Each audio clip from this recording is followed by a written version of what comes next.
अल्लाह अल्लाह आशिकों का काम है, अल्लाह अल्लाह क्या मुबारक नाम है। আল্লাহ পাক রব্বুল আলামিন বলেন, এই দুনিয়াতে আমার কিছু বান্দা আছে, ওরা টাকার পাগল, সব সময় জিকিরে ফিকিরে শুধু টাকা টাকা টাকা। টাকা কোথায় পাওয়া যায়, কোথায় টাকা ইনকাম করা যাবে, কোথা থেকে টাকা আসবে, শুধু টাকার পাগল। আল্লাহর বান্দা ঘুমাইতে গিয়েও টাকা, আল্লাহর বান্দা বসে আছে তাও টাকার ফিকির, আল্লাহর বান্দা হাঁটতেছে তাও টাকার ফিকির। কিছু আল্লাহর বান্দা এই জমিনে আছে, ওরা ক্ষমতার পাগল, সব সময় চিন্তা আর ফিকির ক্ষমতা, কিভাবে ক্ষমতা পাওয়া যায়, কিভাবে ক্ষমতাসীন হওয়া যায়, ক্ষমতায় আসার পরে কিভাবে মানুষের উপরে জুলুম করা যায়। আল্লাহর কিছু বান্দা এই জমিনে আছে এমন চিন্তা চেতনা নিয়ে চলে। আর কিছু আল্লাহর বান্দা এই জমিনে আছে, ওই আল্লাহর বান্দারা সৌন্দর্যের পাগল, কিভাবে সৌন্দর্য হাসিল করা যায়, কিভাবে মেকআপ লাগানো যায়, কিভাবে রং সং লাগায়া দুনিয়ার মানুষের সামনে নিজেকে উপস্থাপন করা যায়। আর আল্লাহ পাক রব্বুল আলামিন বলেন, আমার কিছু প্রিয় বান্দা এই জমিনের মধ্যে আছে, ওরা টাকার পাগল না, ওরা গাড়ির পাগল না, ওরা সৌন্দর্যের পাগল না, ওরা দুনিয়ার ক্ষমতার চেয়ারের পাগল না। ওই বান্দাগুলি শুধুমাত্র কেবলমাত্র আমি আল্লাহ পাকের পাগল আছে না নাই? এ মুসলমান ইমানদার, এ জাফরপুরের মানুষ,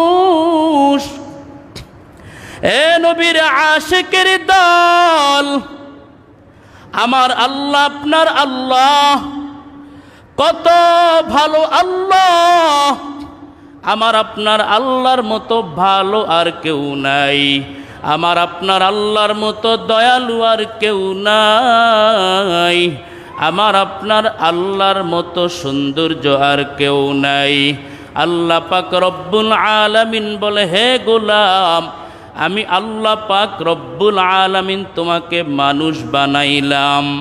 আমি আল্লাহ ইচ্ছে করলে তোমাকে না মানুষ না বানায়া আমি আল্লাহ একটা কুকুর বানাইতে পারতাম।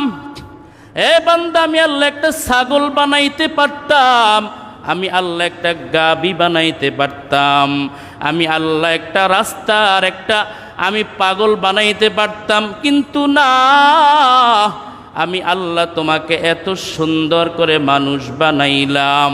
হে মানুষ, দুনিয়াতে তুমি মানুষের মতো সুন্দর আর কোনো প্রাণী নাই।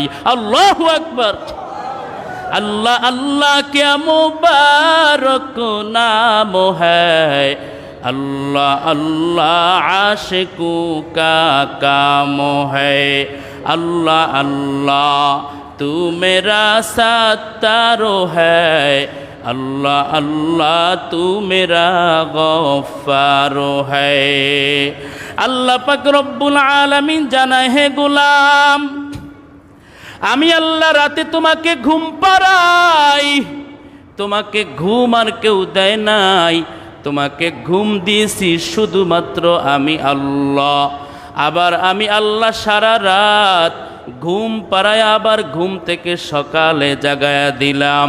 কত মানুষ তাকে দেখো, রাত্রে ঘুমায় ভালো, সকালে উঠে লাশ, আর দুনিয়ায় নাই। হে বান্দা, কিন্তু আমি তোমাকে ঘুমের মধ্যে লাশ বানাই নাই। আমি একদিন না, 2 দিন না, 3 দিন না, মায়ের গর্ভ থেকে দুনিয়াতে আসার পর এ পর্যন্ত বান্দা তোমারে আদর করে মায়া করে আমি আল্লাহ কত সুন্দর করে তোমাকে ঘুম পাড়াই। আবার আমি আল্লাহ কত সুন্দর করে তোমাকে ঘুমের থেকে জাগায়া দেই। এজন্য নবীজি দোয়া শিখিয়ে দিছেন, ও গোলাম, হে উম্মতের দল, ঘুমের সময় দোয়া পড়া, আল্লাহুম্মা বিসমিকা আমুতু ওয়া আহইয়া। আয় আল্লাহ, আপনি মৌতের মালিক, আপনি হায়াতের মালিক, আয় আল্লাহ আপনার নামেই আমি ঘুম যাইতেছি, আপনি আবার আমাকে সুস্থতার সহিত ঘুমের থেকে জাগায়া দিয়েন। এরে নবীর উম্মতের দল,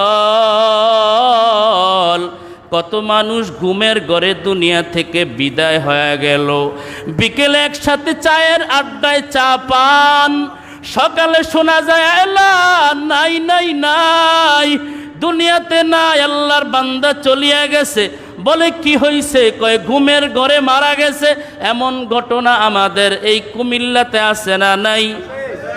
এরে আল্লাহর বান্দা, বরং আমার আপনার আল্লাহ এই পর্যন্ত 50 বছর, 60 বছর, 70 বছর, 80 বছর যেই আল্লাহ আমাকে আপনাকে ঘুম পাড়ায়, বরং নিজে 1 সেকেন্ডের জন্য ঘুমায় না।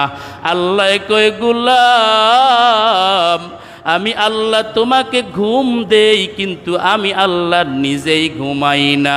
বলে আমি যদি ঘুমায়া যাই তাহলে কি হবে জানো? হযরত মূসা আলাইহিস সালাতু ওয়াস সালাম বলে, আল্লাহ আপনি কেন ঘুমান না? ও আল্লাহ, ঘুমাইলে কি সমস্যা? আপনি ঘুমান না কেন? আল্লাহ পাক রব্বুল আলামিন বলে, মূসা তুমি 1 গ্লাস পানি হাতের মধ্যে নাও, দাঁড়ায়া থাকো। একটু পর যখন মূসা আলাইহিস সালাতু ওয়াস সালাম পানির গ্লাস নিয়ে দাঁড়ায়া আছে, হঠাৎ করে দাঁড়াইতে দাঁড়াইতে দাঁড়াইতে ক্লান্তি চলে আসছে, চোখে ঘুম চলে আসছে। হঠাৎ করে হাতের গ্লাসটা জমিনে পড়ে খান খান হয়ে গেল। আল্লাহ পাক জবাব দিয়ে বললেন, হে মূসা, আমি আল্লাহ এজন্যই ঘুমাই না, কারণ আমি আল্লাহ যদি ঘুমাই আসমানটা ভেঙ্গে পড়বে, জমিনটা তামা হয়ে যাবে, খান খান হয়ে যাবে, মানুষ ধ্বংস হয়ে যাবে, পৃথিবী কিয়ামত হয়ে যাবে। আমি আল্লাহ এজন্যই ঘুমাই না, কুদরতের নজর দিয়ে দিয়ে আমার বান্দার খেদমত করায়া যাই। আমি আল্লাহ পাক পানিকে অর্ডার দিয়ে দিলাম, হে পানি তুই আমার বান্দার খাদেম, যখন চাইবে তুমি হাজির হয়ে যাইবা। এজন্য টিউবওয়েলে চাপ দিলেই দেখবেন পানি আর পানি, পানি আর পানি। আল্লাহ পাক রব্বুল আলামিন জানায়, হে গোলাম, আমি আল্লাহ তোর রক্ত কণিকার চালানের ড্রাইভার, আমি আল্লাহ। হে বান্দা, তোর রক্ত চালাই আমি আল্লাহ।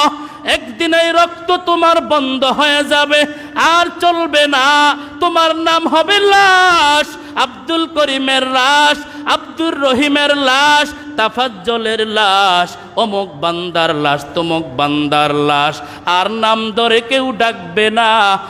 আল্লাহ পাক রব্বুল আলামিন বলেন, হে বান্দা, আমি আল্লাহ পাক রব্বুল আলামিন হায়াতের মালিক, অতএব আমি আল্লাহর হায়াতকে উপভোগ করে করে আমি আল্লাহর পরিচয়টা নিয়ে যাও।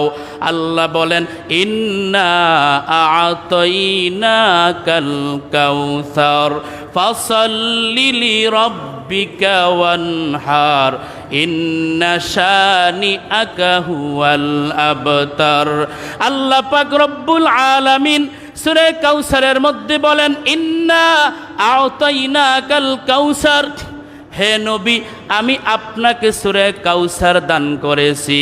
আপনি কাল কিয়ামতের ময়দানে আপনার উম্মতকে ধরে ধরে ধরে ধরে ধরে ধরে হাউজে কাউসারের পানি পান করা দিবেন।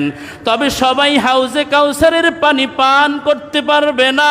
আল্লাহ পাক রব্বুল আলামিন বলেন, যেই বান্দা দুনিয়াতে নবীর আদর্শ ভুলে নাই, দাড়িটা কাটে নাই, নামাজ বাদ দেয় নাই, নবীর সুন্নত মাথায় টুপিটা বাদ দেয় নাই, ইসলামী লেবাস নবীর আদর্শ বাদ দেয় নাই, নবীর মোহাব্বত নিয়ে এই জমিনে চলছে, ওই সমস্ত বান্দাগুলি কাল কিয়ামতের ময়দানে যেদিন পানি পানি বলে মানুষ চিল্লাবে, যেদিন পানির কোনো ব্যবস্থা থাকবে না, এমনকি পর্যন্ত নবীরা পর্যন্ত পেরেশান হয়ে যাবে। মূসা আলাইহিস সালাতু ওয়াস সালাম পেরেশান, দাউদ আলাইহিসসালাতু ওয়াসসালাম পেরেশান, ঈসা আলাইহিসসালাতু ওয়াসসালাম পেরেশান, এমনকি পর্যন্ত আমাদের আদি পিতা হযরত আদম আলাইহিসসালাতু ওয়াসসালামও পেরেশান হয়ে যাবে। আজকে আমার কি উপায় হবে? আজকে আমি আল্লাহর কাছে কি জবাব দেব?